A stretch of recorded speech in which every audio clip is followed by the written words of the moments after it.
Hello, Year 3, and Mrs. Doran here. I hope you had a lovely weekend. It should be Monday, the 25th of January. And what we're going to do today for English is we're going to continue to write our myth to entertain our classmates. However, before we do that, in your resource pack, there is a 10-minute starter activity. And what you've got is you've got a piece of text from Theseus and the Minotaur, and you are going to add in any missing speech punctuation, okay? So you can do that two ways. You can either write out this paragraph again and add in all the speech punctuation as you go, or you can just go through this and add in any speech punctuation that you think is missing.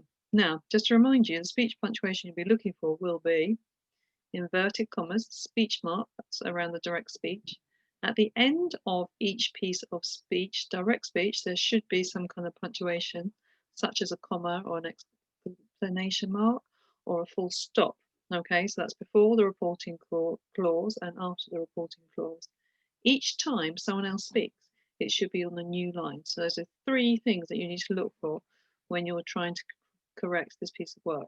Okay, now if you're just going to go through this and add in where there should be some extra punctuation, and you think somewhere this should start on a new line, you're going to use two little lines just to show where you think the next piece of writing should start on a new line. Okay, when you've done that, the correct version is also in your packs. So you can go and have a look through and you can go and check to see if you've got everything right.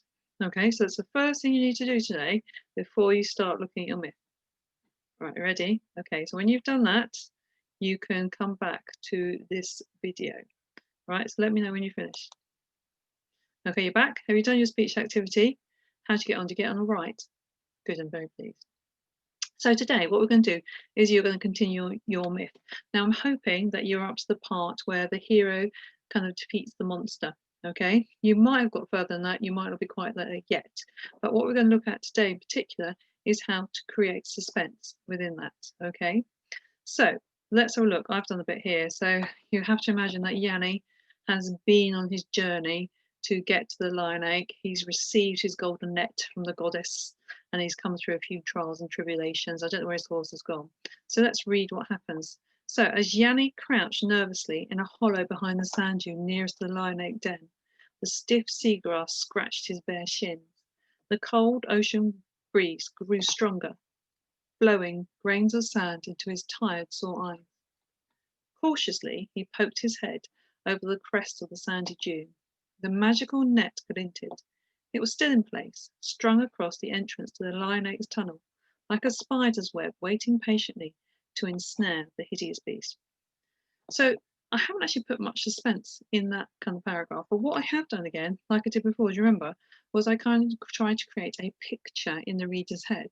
So I've tried to create a picture of this man who goes near the sea. He's very cold, he's been there for ages, he's tired, but I've also let the reader know that the magical net is in place, so it's ready to go. All right, so I've included lots of different things there. I thought about my choice of vocabulary, so I've used words like hideous from the word mat as well. I've got the word glinted, okay, which just means like something that you peeked in the light and suddenly shone. So all these different things I've added and included to create a picture. So I've also said how he feels, how he's tired and things like that. So that's just setting the scene. When it comes to this paragraph here, this is when I have tried to create a bit more suspense. Okay, so without warning, there came a sound of a low, menacing growl. Yanni trembled, his legs quivered. The ground under his sandals started to shake, a mini earthquake. Yanni's heart raced. This was it. The lion egg was coming. So within that, I've included quite a few tools to create suspense. And suspense means trying to get the reader scared and also trying to hook them so they have to read on. So there's a few things there. So how I managed to get the reader a bit scared and hook them in? Well, I've put here, I've got a fronted verb here without warning. Okay, so there's no warning. So this is immediate, this is happening now. So now I've created a sound. I haven't said what's coming, but I've said there's a sound, so a low, menacing growl. And here I've used the word menacing. I've chosen a powerful adjective there to describe the growl. Okay, then I've got my short sentences, which I use quite a lot for effect and impact. So Yanni trembled, his legs quivered. Very short sentences. Used again, I've used a couple of those again for the impact. So Yanni trembled, his legs quivered. I've showed how Yanni is feeling by his reactions, so his legs quivering, him trembling, his heart racing as well. I've also kind of, in here, I've shown that Yanni's by himself, he's isolated, there's no one going to be helping him, he's by himself. How is he going to defeat this creature that's coming towards him? No one knows. Again here, I put the ground shaking, so I haven't said in these couple of sentences what's approaching, but I've got all these different things going on in the environment, a mini earthquake. Okay, now here I put this was it in a very short sentence. So the reason is there is no alternative, he can't go back. It's happening now, this is it. It's either a life or death situation. And exclamation mark, I could have used a few more here really, I think, but I wanted to leave it for impact. So this is again for impact, this was it. There's no going back, this is going to happen. And then here I've said what's coming, the lion egg, and I've used some ellipses so the reader has to read on to see, is Yanni going to win or is the lion egg going to defeat him? Who knows? So let's have a look down here. So yes, I've got short sentences. I've shown the character's feeling by reaction. I've isolated him, which means he's all by himself, no one to help him. Powerful verbs, definitely quivered, trembled.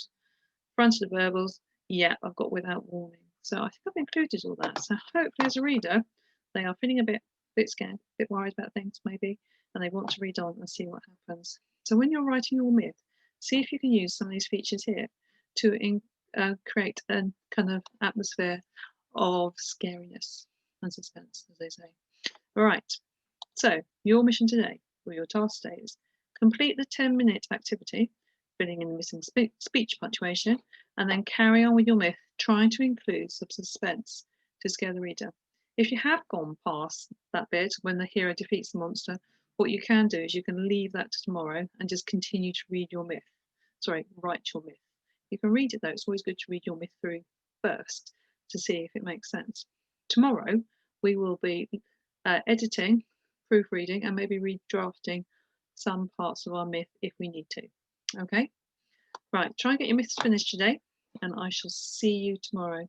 Goodbye, you three.